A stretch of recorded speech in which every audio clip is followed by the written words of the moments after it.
to the St. Louis Talk Live Show.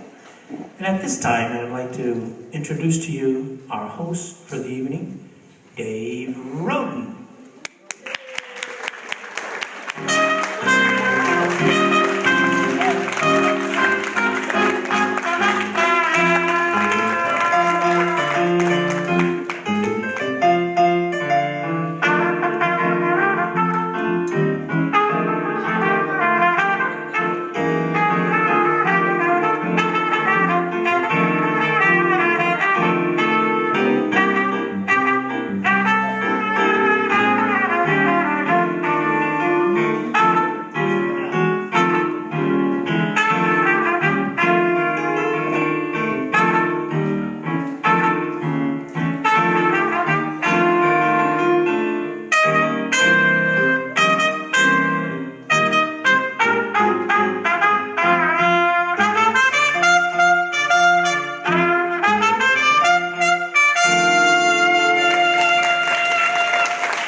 From the Adoration Chapel, the white guy hiding behind Father on the altar, or the rusty guy in the weeds behind the greenhouse. I wasn't exactly sure which one that was going to be when we came this evening. So don't worry, we are not, there was only one resurrection, and it wasn't King St. Louis.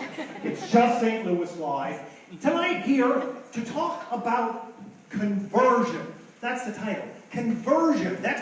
We went ahead at one point in our lives and we had a faith. And that faith, somehow through some experience, became something bigger, something that we decided was important, and then something that we had to share. So tonight we're going to have a number of guests at different points in their faith journey. Because we all know that the conversion of faith is not a one-time experience. It's something that is usually given to you at a particular point, something that you're inspired to grow, and then something that you share, like I said before. And I don't have much of a planned monologue, so that's where I'm going with this. But actually, when it comes to conversion, the Catholic Church has been going through conversions for years. It's all the same faith, but a conversion of how we express it. We had the Protestant Reformation, or the Catholic one, which probably didn't work out so well, I understand. Then I was born into, the Second Vatican Council time, which means that I grew up in the church of the electric guitar and the tambourine. Honest to God, I go to church and they're singing One Tin Soldier at Mass. Yes, go ahead and hate your neighbor, go ahead and cheat a friend, do in the name of heaven. Hold on a second. Well, thank you very much. I didn't know you were joining in.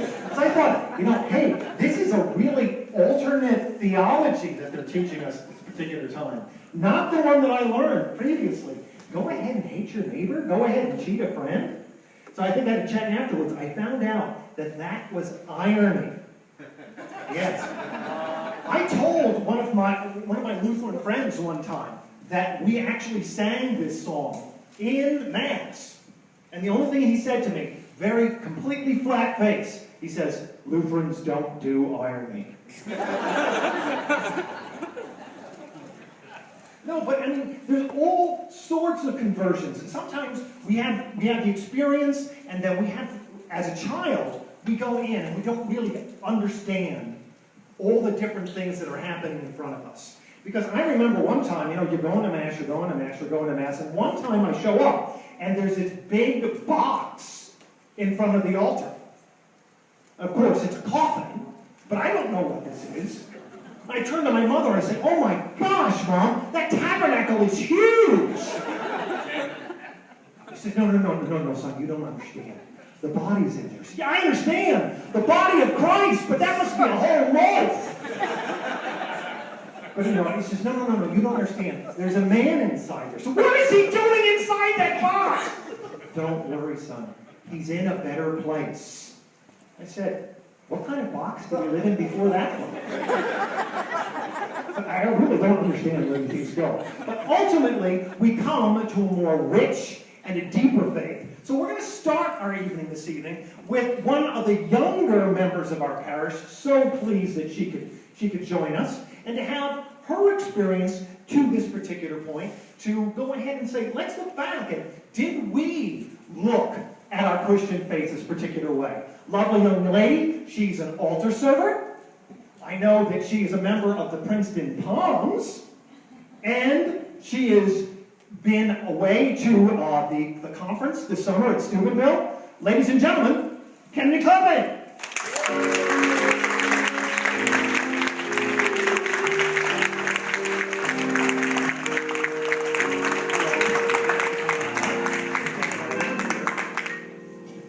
So Kennedy, I started to talk about, and one of the things that you said in there is that one of your big experiences that gave you, I don't know, some strength and real inspiration was this conference in Steubenville. Would you tell us a little bit about that?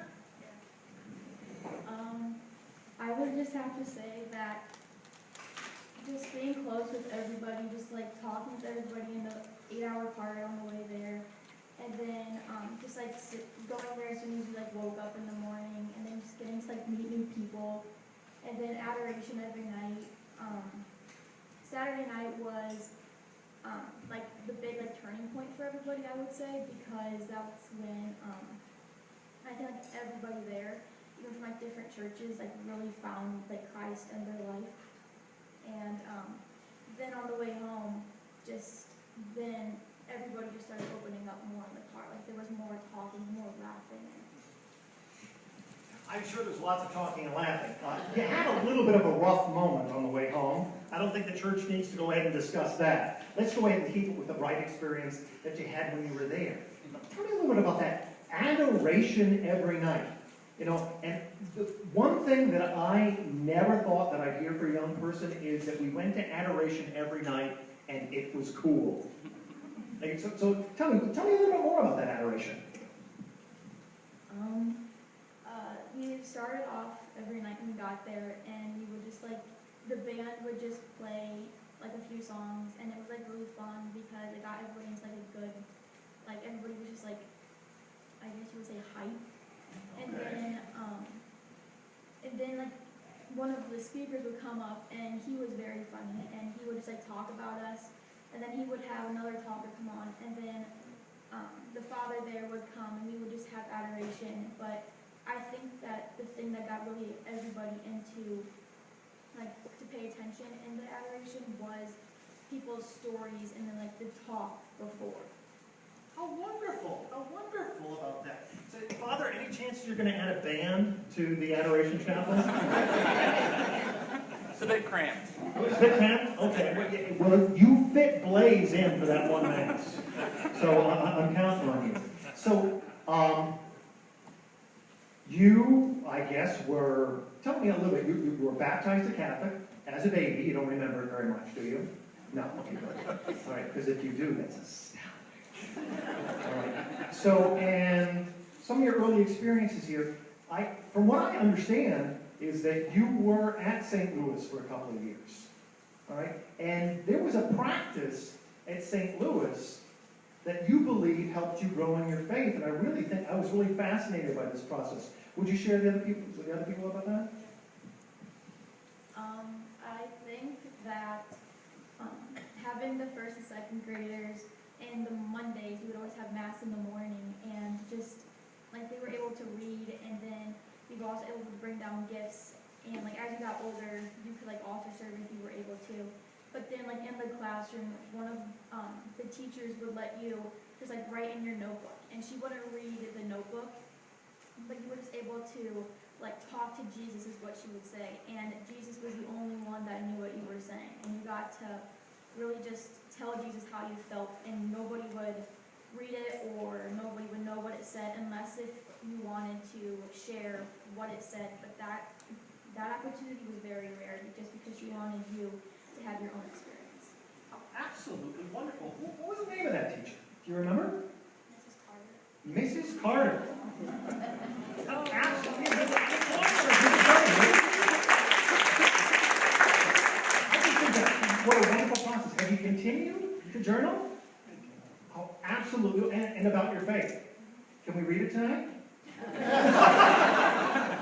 No, that's just like, but, okay, I'm going to hop around a little bit, because you talked about this experience, and you had said that there was somebody who was very important as part of that Steubenville experience that allowed you to go ahead and, I don't know, why don't you go ahead and explain this wonderful addition to your faith journey? How about that? The person that just made Steubenville a lot more fun was Kaylee. She would just laugh, she would just tell us stories, and I don't know, she just made it fun. And she after adoration and mass and all the talks, she would just come up to me and one of my friends that were there, and it was it was my first away camp from overnight camp for my family. And so it was different, and so I wasn't expecting not going home with my mom, but she was just there, and she would just talk to you after every mass, just making you feel safe, and I don't know, you were meant to be there. And she would just explain what was going on in those mass, so you actually knew. Wow, how wonderful! How wonderful! I believe we have Kaylee in the audience this evening. Kaylee.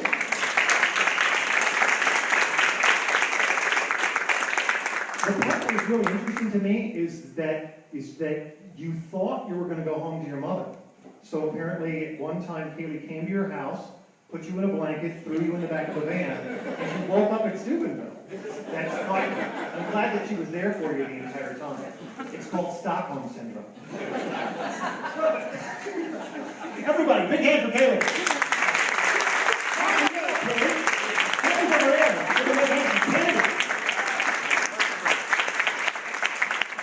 Now, we also know is that we have the experience of Steubenville and other youth experiences. We have the wonderful experience of being able to have a youth minister here in our parish. And I'd like to go ahead and invite Kaylee up here to talk a little bit about those experiences and those opportunities. The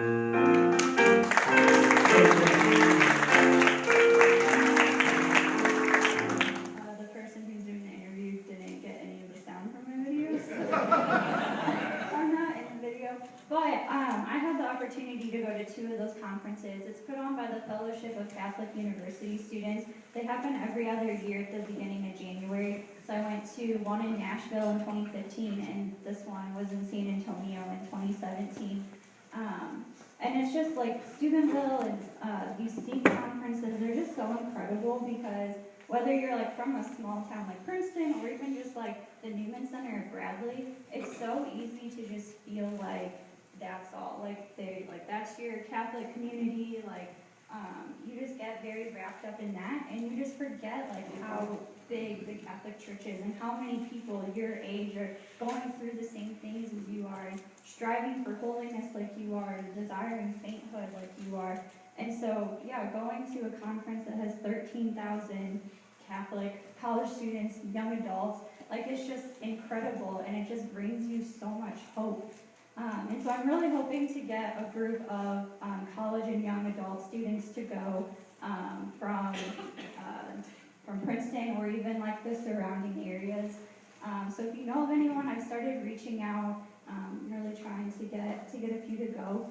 Because one other thing that I just noticed from my job here is just how hungry high schoolers and young adults and college students are for something like this, for something to just kind of rock their world and get them to realize that there is so much more out there. And with these conferences, you get to hear awesome keynote speakers, but you also get to go to these breakout sessions that are very personalized to different topics. You kind of get to pick what you're going to listen to, and it really allows you to grow in your faith and just gives you opportunities to learn about things that you just, I don't know, didn't even know were a thing. Like, I just went to a few breakout sessions and was like, this is crazy. I didn't even know about any of this, and now, like, I want to learn more, and it's really helped push me in my desire to keep learning. So, yeah, if you know of any college students or young adults that would be interested, please send them my way, because we'd like to get a group to go, and registration has started. So, thank you.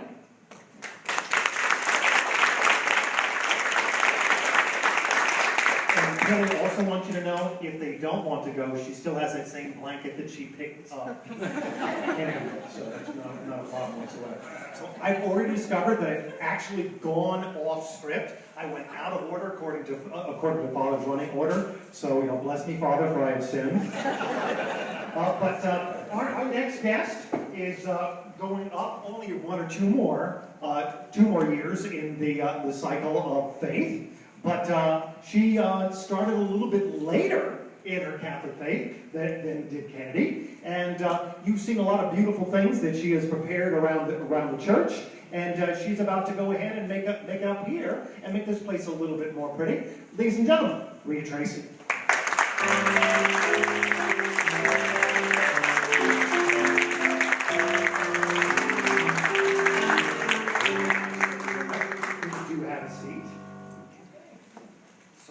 Hello, Rita. Thank you very much for coming out. Thank you. Now, I found in this, you were not a cradle Catholic. Am I right? No, I am not a cradle Catholic. Do you want to hear a little bit about the conversion or the reason? I'm interested first. Could you tell me what faith tradition from which you came? I grew up Lutheran. Oh, that's right. Okay. Very strong Lutheran. I love the Lutheran faith, and I still appreciate it for all the background and basis it gave me for my faith. I just feel like now I'm blessed with a faith that can go even further, even deeper in tradition and the sacraments. And so, yeah, I have no ill feelings for my faith, but that I grew up with, and I was blessed by my parents to have such a strong start in my faith. Well, I think we all definitely have a strong love for our Lutheran brothers. Right? A little love for our Lutheran brothers. Now, just because you didn't start off in the Catholic faith didn't mean that you didn't have sort of a young conversion.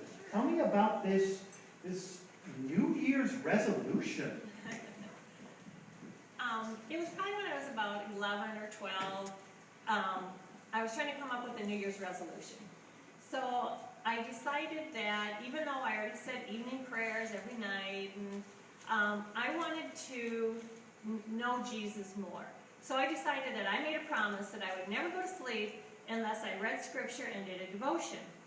So I started at about age 10 or 11, 12 maybe at the most. And that scripture just was like armor, putting it in my back pocket, because by the time I got to high school, I was always small, I was always wimpy. I got ran over by everybody. As far as every girl knew they could beat me up, so they threatened me in every way possible. And so I would pull that armor out of my back pocket, and I can't tell you like how many times I would repeat, "Blessed are the peacemakers. They should be called the children of God," because I knew I just needed to make peace with everyone, because if I picked a fight, I was going to lose anyway. So I appreciate what I did. I thought it was really great that because I spent more time with Christ in Scripture and in prayer and in devotions, that I fell in love with Him. And I think that's, when I was teaching confirmation, that was my desire for every teenager, to fall in love with Christ. Because then they wanted their faith. They wanted to increase their faith. They wanted to spend time at Mass and in adoration because they loved Christ, not because they felt obligated to because of their parents. So, and we know that once we know Christ, we learn to love Christ, then serving Christ comes really easy. That's just the natural next step to do. So. Well, thank you very much. Big hand for that. Well, a big part of it was the Bible. Now, could you explain? We've got Catholics in the audience, and I'm not sure anybody's actually seen one.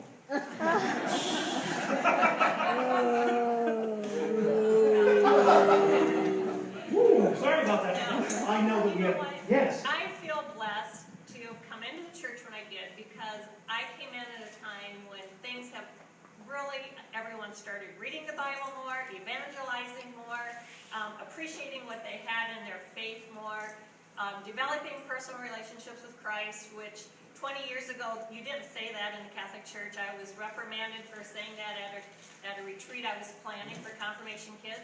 And now I just love the changes that have come in the Catholic Church in the last 20 years. It has really grown, and I appreciate being a part of that.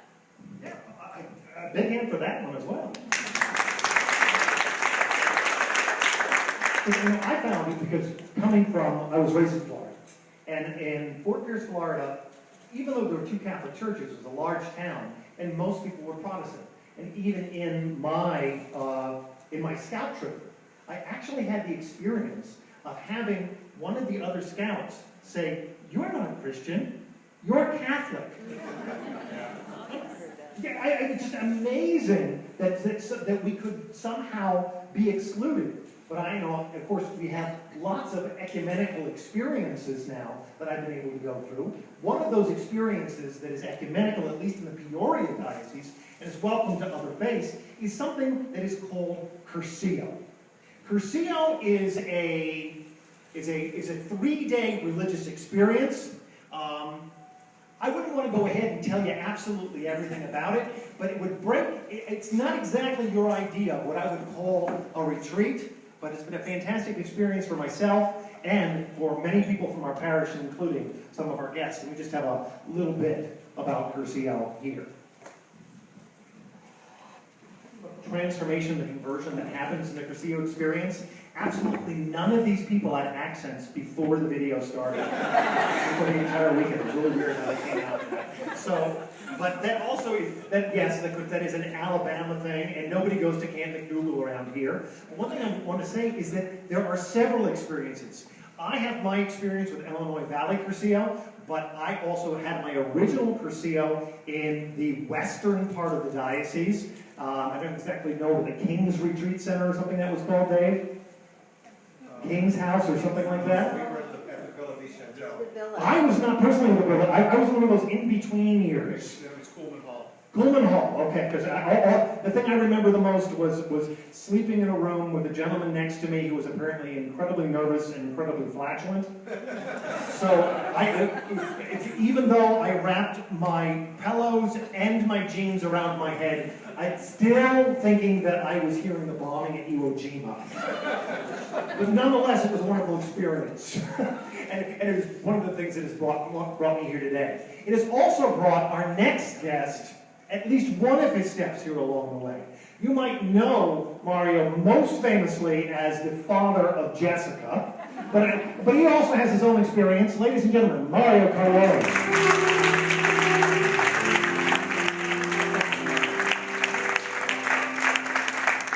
So Mario, how long have we been meeting together in a reunion group? 10 years maybe? I don't think it's been 10 years for the two of us. I think. No, you yeah. came in later. I came in later, most definitely. Yeah, so it's at least, 2 years, I think, that we've been doing this. So I'm reading these responses as they come in. And, I know that this man gets sent to China and South America. And not before this piece of paper came in did I know that Mario has a PhD in plant breeding. And what is it like to go to school for 10 years to figure out how to do something that plants know how to do when they're born?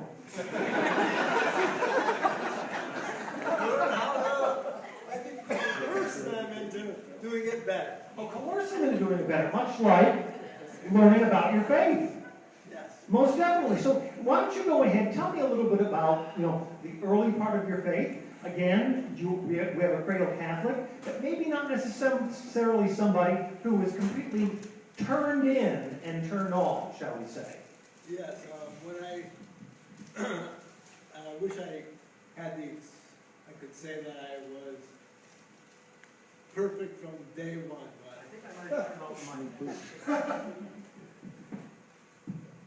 Done? Yeah, you're like me. I'd love to say I was perfect from day one, but it wasn't that way. I PhD, 27, and married my lovely wife Diane. Shortly after that, we bought a house. We had some kids. We were out there living the American dream. And yes, I went to church when it fit into my schedule. Of course, God didn't want me to miss out on a Sunday morning golfing outing or getting up early. But for sure, when I was there, I was completely tuned in. I would lip sync with the best of them. And I always listen to Father's homily. God is love. Yep, we have the free will to accept love. But football is my love, Father, so get it over with. I got moved to Illinois, got a better job, more promotions. And I had the world by the tail, or at least I thought I did. And then You had a conversion experience. Let's go up there. So you have a status quo faith, right? How did you get invited to do this experience? And so the experience was attending a Cursillo. And how it came about actually was a little bit different. I mean, I think the old timers here know that Father Ed was a very promoting Cursillo and would always ask him, but he didn't ask me. But actually, we got invited by Shorty and Shorty. And My dad. Yes. And so I asked, and so she came home, and usually when we have these things, I kind of try to sidestep it, but the Lord, His Holy Spirit just said, kind of made me say yes right off. Oh. Attended it, and through the people I met there and the program, it allowed me to let God into my heart and start a personal relationship with Him. And it wasn't just a weekend, actually, it's what we call the fourth day, the rest of your life. All the group meetings or all the activities we get involved with, helping others, and having people show their true love to you, and you be able to show that love to them. So wonderful. So, little applause for that, please. Well, and we've learned a little bit about that, and we have now, I think, the next person coming up is that we have a member of our church, another person who is in my reunion group. I want you to understand that we've got Vince is in my reunion group. Dave, who's going to be coming on, is in my reunion group. Mara's in my reunion group. And the truth of the matter is the other guys just didn't make the cut. No, all wonderful guys. We all treat each other absolutely poorly, but at the same time, we grow in faith while we do. The next gentleman you probably have seen in church. If you're at a nursing home, he may have brought you First Holy Communion. He has been my brother knight. He has been the grand knight. He has been probably one of the worst responsibilities, the Tootsie Roll chairman. And everybody is a little bit glad to pass that on. I want you to know that I do have the thumb drive in my briefcase right now. Anybody who wants to take it, please run with it. But that's coming up really soon. So, in order to be able to share his experience and his growth in faith with somebody, he shares the same name as I do. And one of the things I found out when I was reading scriptures is this Hebrew name, David, means beloved. And, and it really, when I was going ahead and reading before the church, and I got the experience of being able to have the word beloved as one of the first things in one of the readings, I felt like God is writing this letter to me. Unfortunately, when Dave and I started referring to each other as beloved and expecting our wives to, then maybe they thought we were taking a step too far. So, ladies and gentlemen, your beloved and mine, Dave Lawrence.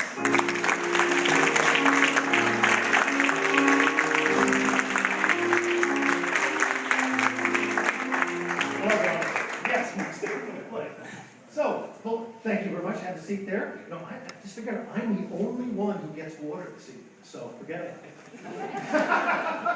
We expect anything more from Most definitely. Watch me drink. It's so good. Yeah, I'm sorry. I just started drinking. So, Dave, you are not a cradle Catholic as well. What was the religious tradition from which you came? I had no religious affiliation. We never went to church growing up. Dave, why don't you take a mic? It's a little easier. I had no religious experience growing up. I knew my parents were believers, but we just didn't go to church, and it was never part of our lives at home. Okay. And then you say you are married to, no, you haven't been married to Katie yet, and she wants you to become a Catholic.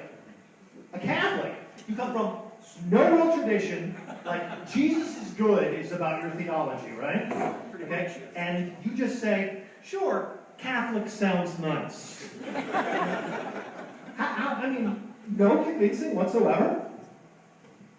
There really wasn't any convincing. When we were dating, she would drag me to Easter Mass, Easter Vigil, Christmas Mass, an occasional Sunday. And of course, I don't know what's going on. Why are you standing? Why are you kneeling? What's with the smoke? Why do you keep me away from the priest? She always told me, you don't have to go up there, just sit down. Wow. It must have been that bad. She knows me. It's probably also why we don't keep the rest of our reunion members here, because they probably were the same quality of Catholics. And so how I became, or how, she asked one time, I was driving her home, home from the Navy on some leave, driving her home, and at the stop sign she just said, if we're going to get married, you need to become Catholic. And so, Oh!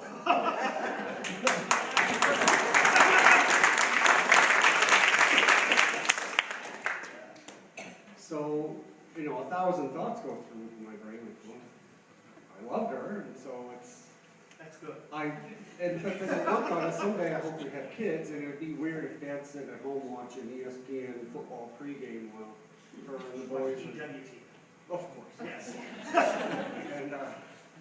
and they're going to church, so Yes. I said, sure, and I think I threw her off guard. Of course. Just kidding. But then a couple days later, I had to go back to report to my ship. And that night, I got in, dropped my stuff off, went to the mall, and I found at the bookstore, they had bookstores at that time, I think it was like 1999, that The Idiot's Guide to Understanding Catholicism. So I thought I need the kind of language like an idiot as I am to be able to understand what's going on and all the big, long, fancy words and terms for everything. And Oh, so, we're going to be working on those later. yes.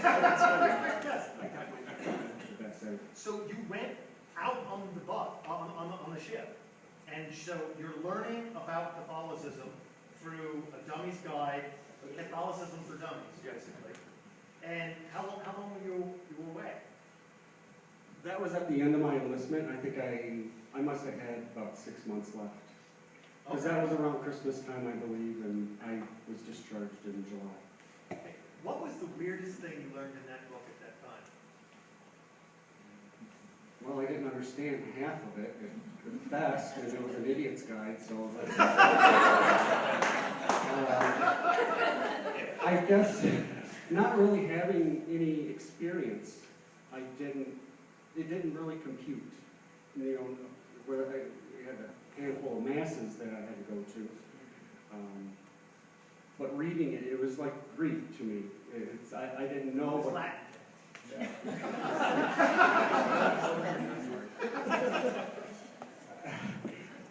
I didn't have that foundation, the basic foundation, even though I was reading out of a book. So I just couldn't follow it and comprehend it until I got out of the Navy. We were in our CIA together. She was my sponsor, even though I still don't get little prayer cards and a $5 bill every year for my confirmation. She's Latin. Like she stays married to you. Yes. It's worth far more than $5. Yes, it is. It is very much. But once I started going to Mass and all that stuff just kind of clicked. Okay. And, you know, like, okay, I understand why you're standing up. I understand why you're kneeling, the incense, and what the tabernacle was. Why is that candle right up in there? And Okay. so, you know, And Dave's going to be answering some of these questions for me later. Because if there's anything, it's like, and I'm sure that Rita, you had the same experience. My mother-in-law is a convert, coming from a Baptist tradition, and if you want to know anybody who knows their faith, it's a convert. It's absolutely amazing. And I don't know, at least in my mother-in-law's experience, and I don't know when it came to you, Rita, is that she really felt like she had, and it's so corny, that she had come home when it came to this faith. I mean, I've been living in it for forever, you know, so believe me, not only the tambourines and the guitars, but my parents were actually charismatic Catholics.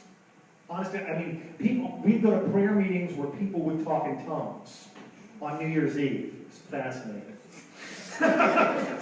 But it's the devotion, the excitement, and for what is so natural to, you know, Kennedy, Mario, and myself, is that to come into this faith and to embrace it makes it us feel that this is something special, and this is something that we have to cherish as well and learn more about. So thank you very much. Everybody, get along.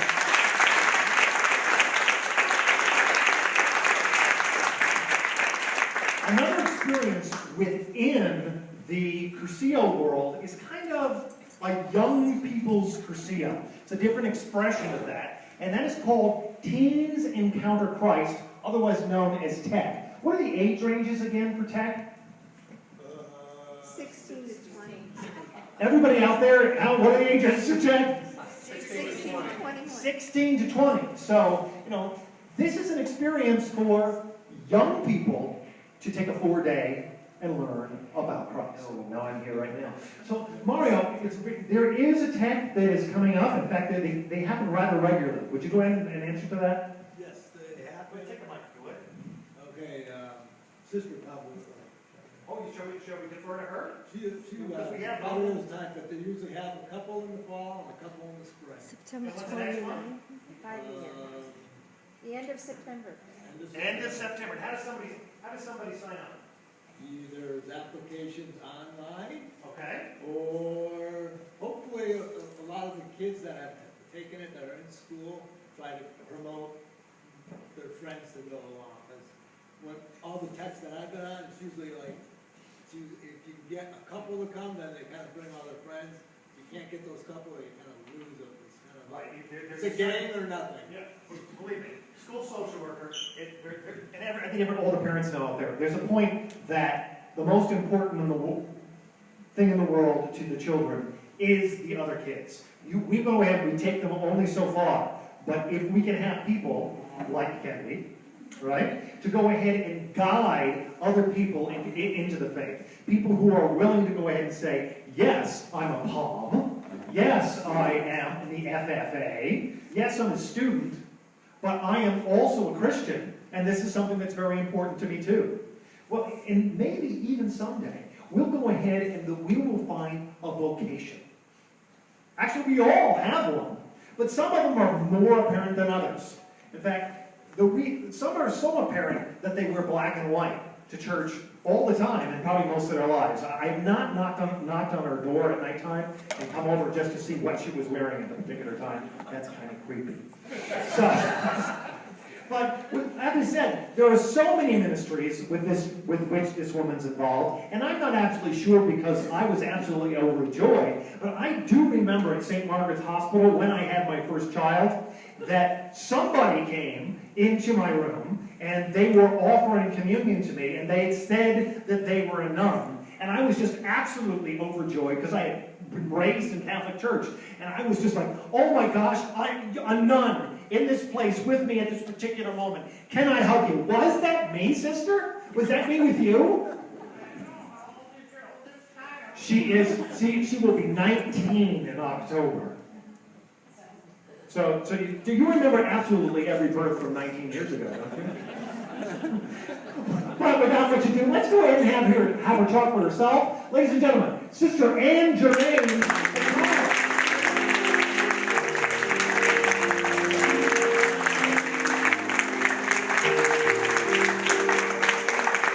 Please do have seats. Now, we learn a lot when we have these flyers that come out, and we send out the questions, and Father sends back the answers, and I'm attached and everything, and you find things out about people. Now, first of all, I think both Father and I assumed that your last name was Germain. That's my religious name. It is your religious name, so there's a Saint Anne Germain. Yes, Saint Germain Cousin de France. Use the mic. That's my religious name. I had two little sisters by the name of Germain. The oldest, I'm from a good Catholic family of 13 children, but my oldest sister died at age 5, and her name was Germain. And then the seventh child, her name was really Leona Germain, but she went by Germain. And she died 4 days before her first birthday in an airplane on January 7th, and her first birthday was January 11th. And so when I entered religious life at that time, to be 60 years in 2020,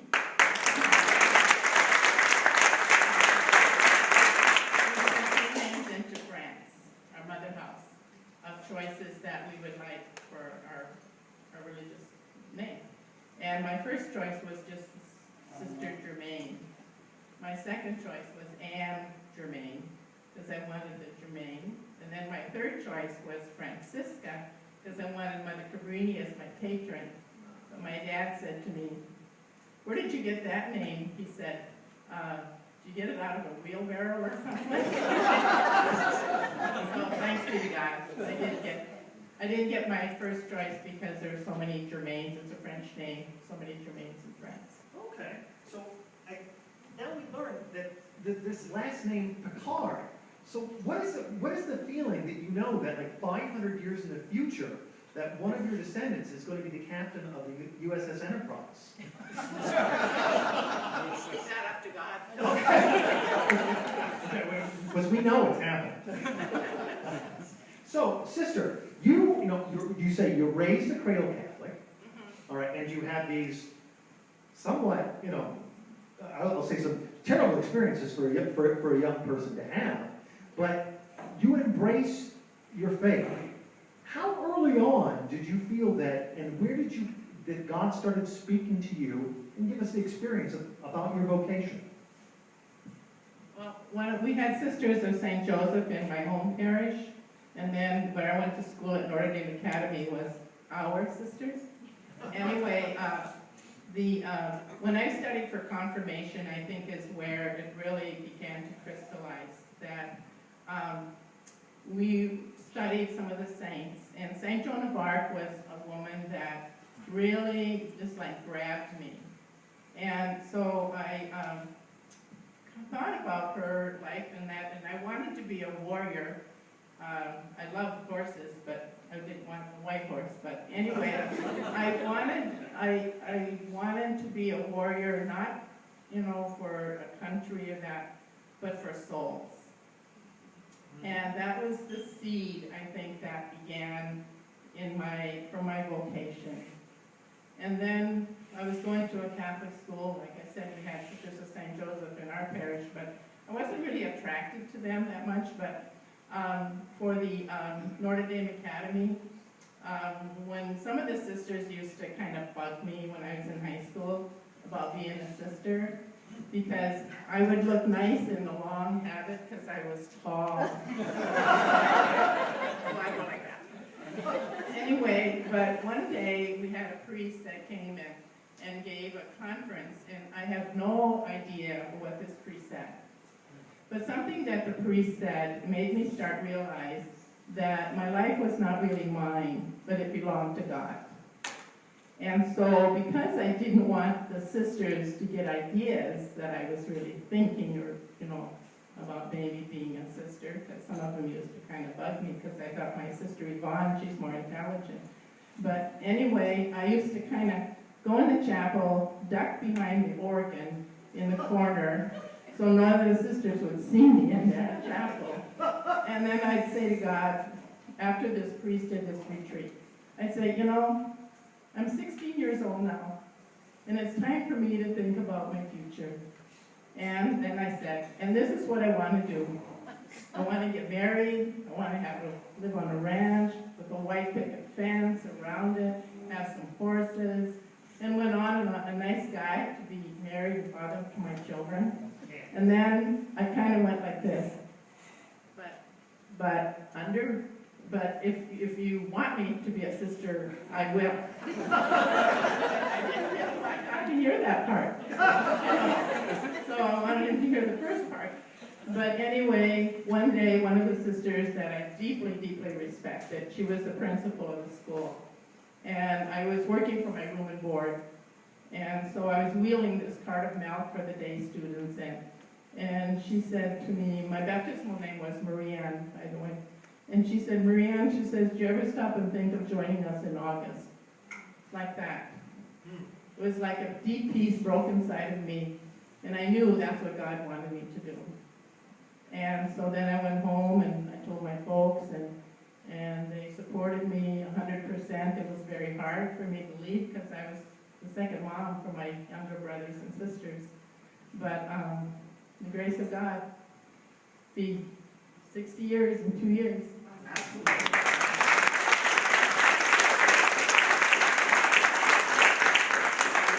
So sister, you get to this point, and you're a young person, you're 16 years of age, and you weren't so sure about how other people your age would think about your vocation, etc. What advice do you have for young people who are considering that? I would say one of the things is go to tech, boys and girls, go to tech, join, go to those retreats that are opportunities, attend daily mass, Eucharist, not daily, sometimes you can't do that, but Eucharist, the sacraments, be faithful to the church, and visit like with a sister or a priest, or and with your parents, or nowadays, with the internet, you can do get a lot of resources to Google and that, but participate in those programs. Wonderful. Real spiritual renewal programs. Thank you very much.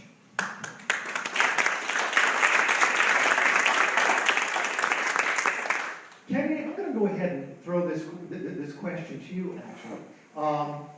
You didn't attend St. Louis the entire time, but then we had some of our kids here, Dave's kids included, who had to leave this very insulated atmosphere where talking about faith all day long, we talk about it in math class. And then you go into this secular environment. And I'm wondering, what advice do you have for kids living their faith in the public secular schools? And I'm going to go ahead and give the mic to you for that answer. I would say just go to mass every week. I started after I got confirmed. I started reading scripture and highlighting, and my Bible is a mess, but just find a method of praying that you like and just stick to it, because that's the way that I feel like God has really touched on me, is through journaling and highlighting. Do you get the experience in school to share your faith with others? Yeah, I do. Actually, today, I was talking with one of my friends who goes to this church, and somebody in homeroom asked, Kate, so you're doing what? And I said, I'm doing a live, and I'm talking about my faith. And she was saying how her mom doesn't knows that there's God, but she doesn't believe that there's only one.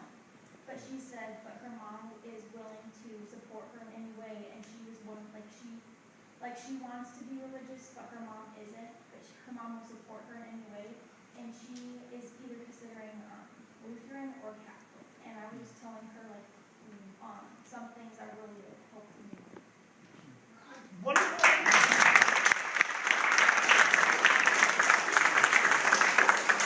That is another wonderful example of, I mean, Kennedy had absolutely no intention of talking about her faith.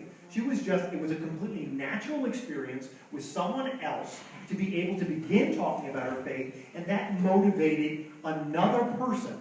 So that's what another thing is, I want to talk a little bit about inspirations. The people that went ahead and said there was a person at some time, or sometimes with people it's an event, if there were particular people who motivated your growth in the faith, and how particularly they did that for you.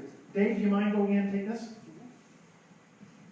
Like I mentioned earlier, Katie was the spark that got me into the faith, and probably, after that Easter vigil just, kind of kept me in and going by, attending Mass every Sunday. But honestly, I have to say it was between you and Roger McCabe, because you're the ones that got me to go to Cursillo. Because I tried to blow off Roger several times, and he showed up in my door with an application, and I didn't think he was going to be able to find one. So. We also sent you to the nicer Cursillo facility. Oh, it was lovely. Yes, you went to Peoria, where they have an elevator and real beds. Now, but there's a homey touch to Peterstown, right? Yes, mostly. Okay. Mario, same question. A person who, went ahead and shared their faith in some way that inspired you. So in my case, I did my Cursillo. It was a great 72-hour experience. But as I said, it's the 4th day. And my first prayer group, and I've been in a few prayer groups through my time after Cursillo, we had a small group, and there was a fellow that went here, so many of you might know him, John Ginocchio. And I really didn't know him that well from church or anything, but he went to Cursillo with me, but it was through my prayer group that I got to know him, and probably one of the biggest things that really, I guess, just inspired me on more was when we were meeting, it was just the two of us, and he came a little late, and so we got to talk about why I was late, and he was at a business meeting, and the business partners wanted to go out for dinner and continue the meeting, and he said no, he had to go to the prayer group, and they kind of laughed at him and said, "You mean you're going to miss out on a business meeting to pray with some guy?" And he said, "Yeah," and that instant really touched my heart of someone going that far for our meeting to occur, and so John then became a real great mentor for me in my Christian business, Christian life, and raising kids, because he had older kids, so we had a really great time until he eventually moved away. How wonderful!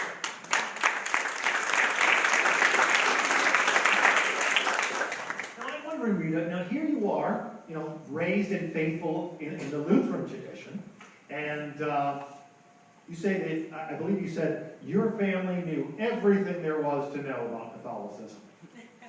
But then you have an inspiration, first of all, this youthful inspiration to go ahead and embrace your faith more deeply.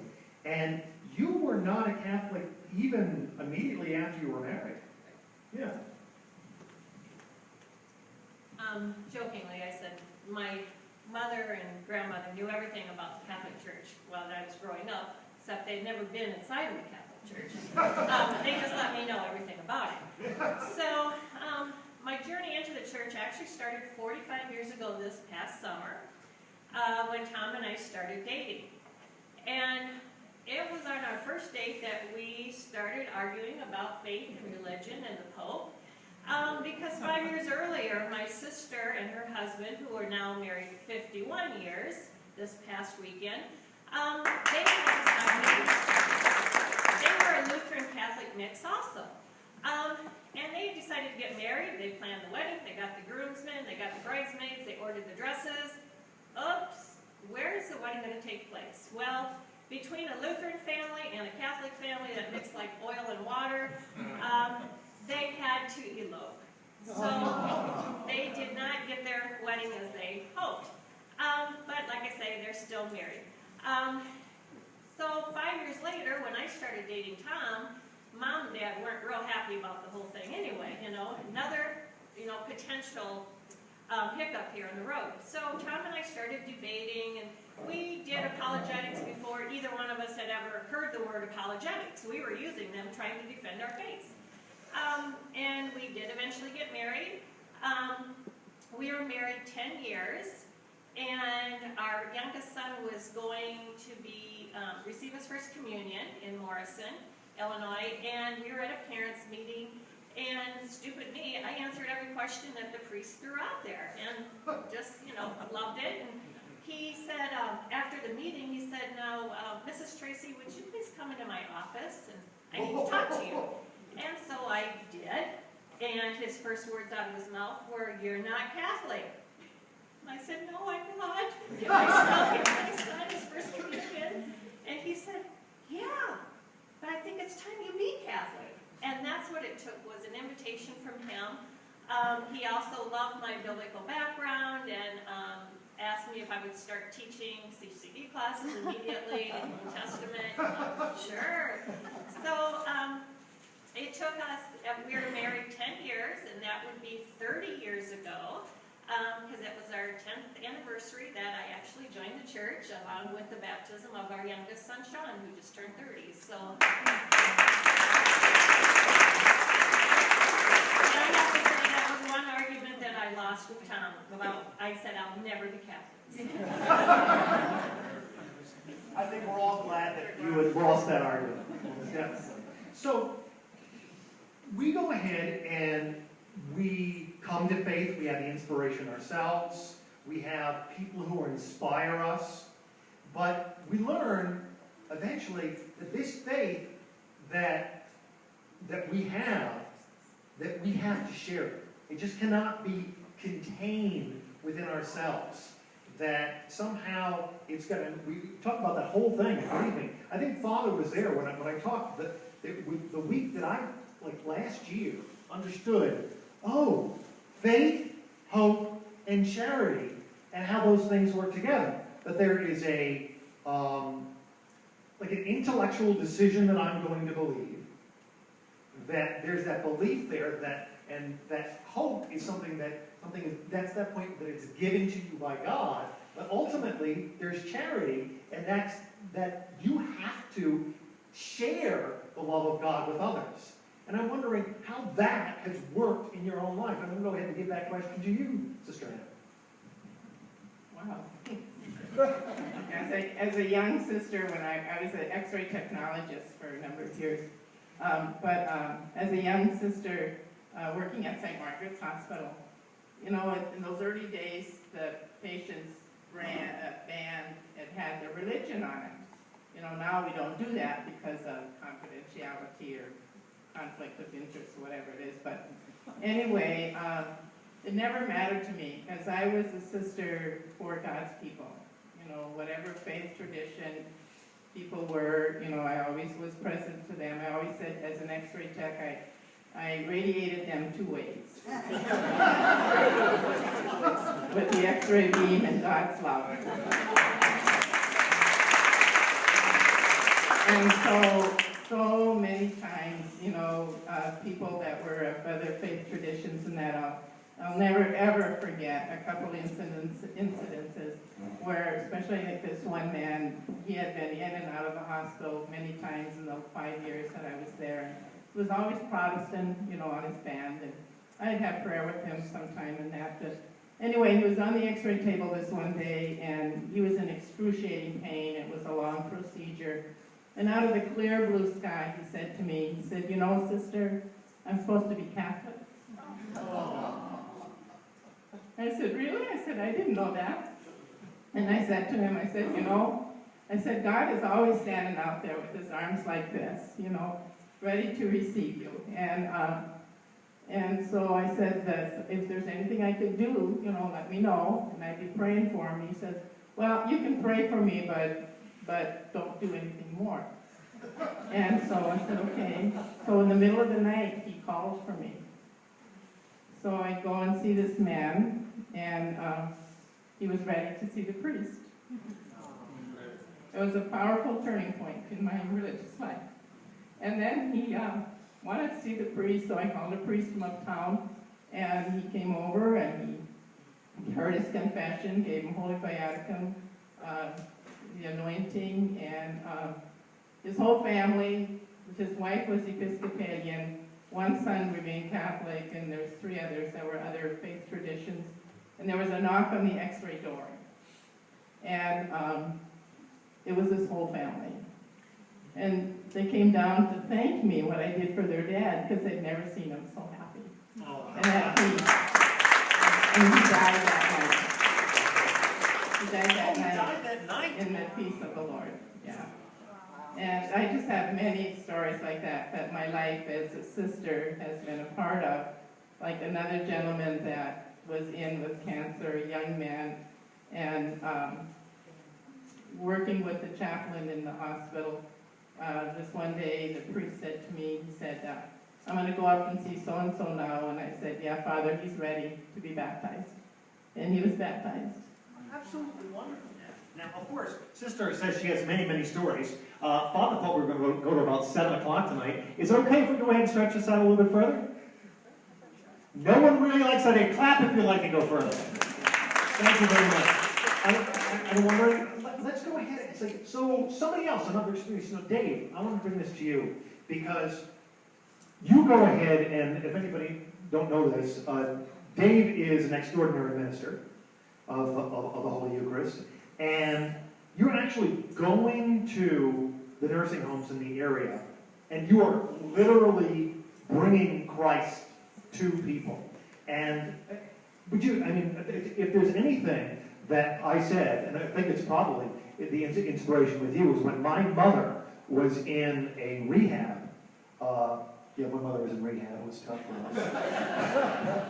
Actually, my mother was in a rehab hospital, and the one thing that I called my sister about is, like, please make sure that the extraordinary ministers from her church know that she is here so she can receive the Holy Communion. And my sister's like, oh my gosh, yes, I have to do that. So I want you to know that my experience with you is definitely something that has inspired to make sure that I myself and that people in my family are never separated from that experience. So thank you very much, Dave. So would you tell me a little bit about some of your experiences with that? Well, to start, it's a privilege and quite an honor that to be allowed to take the Lord outside of church and drive him to the homes and to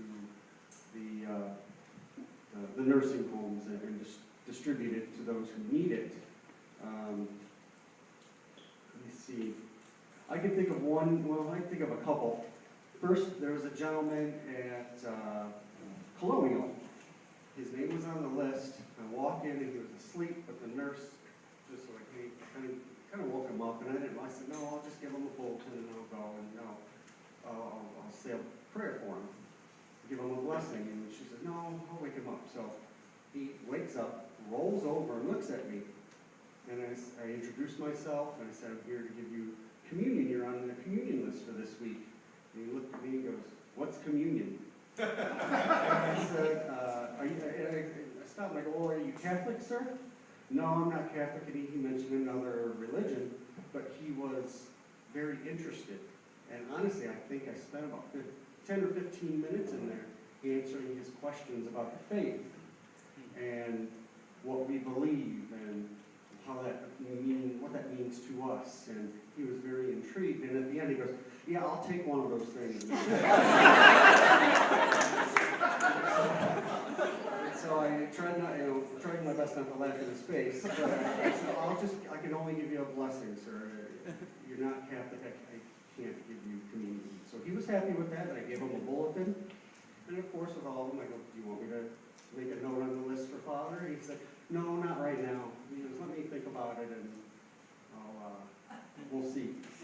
So you always got to visit again, maybe sometime when the Spirit is ready. Now, one more thing before we move on. I said that I don't think a lot of people know that Dave here has spent a lot of time in prison. And they let me out every time, too. I had to work really hard to get in. That's true. That's amazing. Can you tell me a little bit about your prison experience? Well, one night, friends of mine, we rolled up to the liquor store and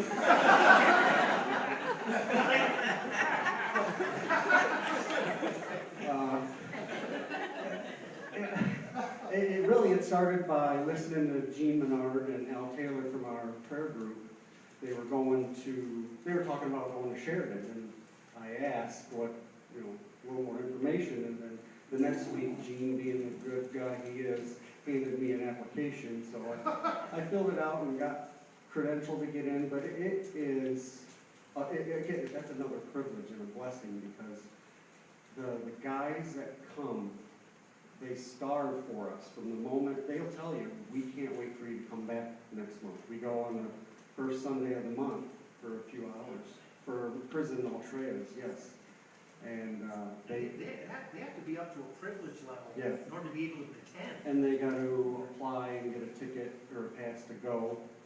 But they love us, and we get as much from them as we give.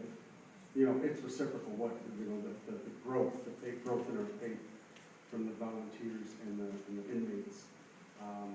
Hearing their testimonies of their faith while they're incarcerated, sometimes it brings you to tears. It's so emotional, and you get to see their talent, because some of them will do it in a song, or some of them will write a poem, and they'll get up and share their fourth day at the end, and it's moving. It strengthens me. And what I was going to say just fell in my brain, but it's a wonderful experience. I would recommend it to anyone who's interested. Not only going to prison, but prison receipt. Prison Cursillo is better than going to prison. Now, one of those other expressions is that, Mario, you've been able to share your faith through tech. And what is it like in understanding? And how do you bring that faith to kids at that time? Well, young people, excuse me. 16 to Younger 20, adults, yes. That is, have been involved heavily in Cursillo, working with older people to go down to the high school level. It just means that you try to meet them at their level and give them experiences that they can relate to their lives. One of my last talks was on discipleship, and just talking about going out and doing. You don't have to be, and super engineer and do all these crazy things. I mean, a simple thing as helping your grandmother, bring in some groceries or opening your door. Those little steps of showing your love to others and trying to bring it down to their level, like their commitment is, in my mind, key, because if you're talking too high, the kids just kind of. That's your advice, is make sure that you're going ahead and finding something that's important to them and to speak to them on their level. Yes. And I think another one is to go ahead and value their experience and their understanding. Because I think we have Kennedy sitting right here, and the fact of the matter is from what I understand, is that your siblings really value your understanding of your faith. And would you discuss that a little bit with us? So my brother recently, he started altar serving, and he just started asking questions after I was confirmed, because I came back from small groups and youth groups, and I just loved it, and I just went up to my room and wrote everything down in my notebook or whatever, and that happened a few times, and then he just asked, would you recommend me going to small group or youth groups? And I said, yeah. And one day, my nana was going to take me to a small group, and my sister was spending the night at her house because that's all she ever wants to do. And so my sister went with her, and Nolan said, they're going shopping because they were going to, whatever they were going to do. And he says, I don't want to go shopping. Could I just come with you and sit with you? And he said, I won't talk. And I said, let me text Mrs. Bistreet, because she's my small group instructor. And I asked her, and she said, yeah, of course. And I said, okay, good, I'll just keep him quiet. When we came home, he said, he really enjoyed it. He was just lost because he came in he came in one after we met 5 times or whatever, and he didn't know what we were talking about before, but he just really liked it. And then once he started serving, my sister, I guess really started asking questions and stuff to him, and no one started telling me them. And I guess she was telling my nana that she was looking forward to altar serving because she wanted to know more about Jesus. And she knows that Nolan and I started to learn more about our faith after we started serving. Wonderful, absolutely.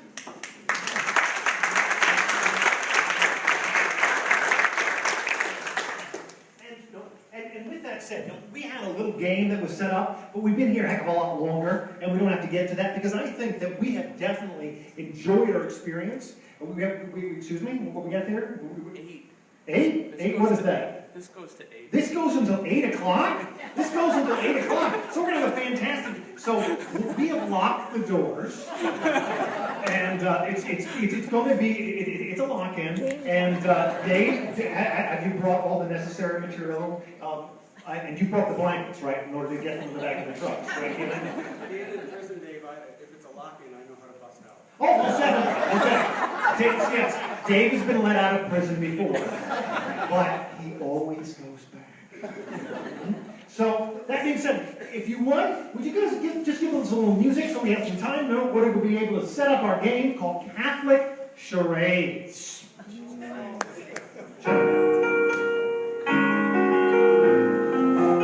Thankful that we do have a wonderful world to live in.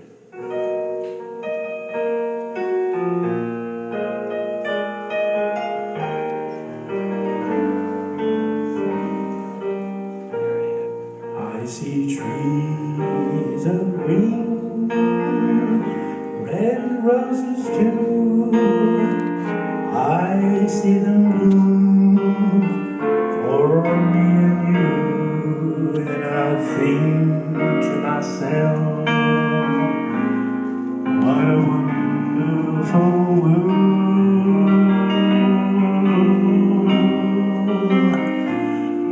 I see skies of blue and clouds of white, the bright blessed day, the dawn sacred night, and I think to myself, what a wonderful world.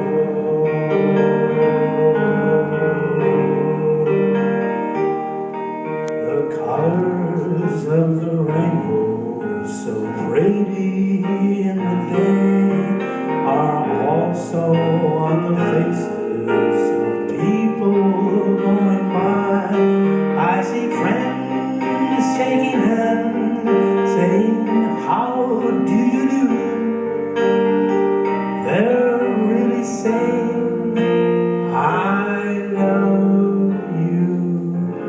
I see babies cry and watch them grow. They'll learn so much more than I'll ever know. When I think to myself, what a wonderful world.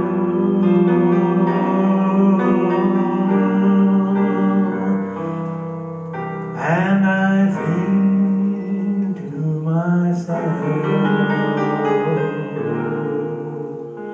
what a wonderful world.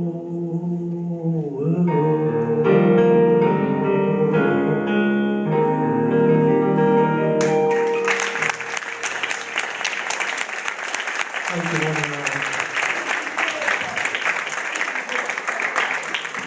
Hey, tell you what, whoa, hello. I didn't think I'd have feedback this early. There we go. So, Legends, where are they playing next, Vince? Actually, not until next April. Not until next April? We have a lot of time to practice. Okay, most definitely.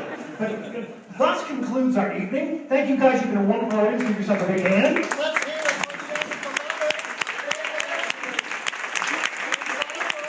Thank you.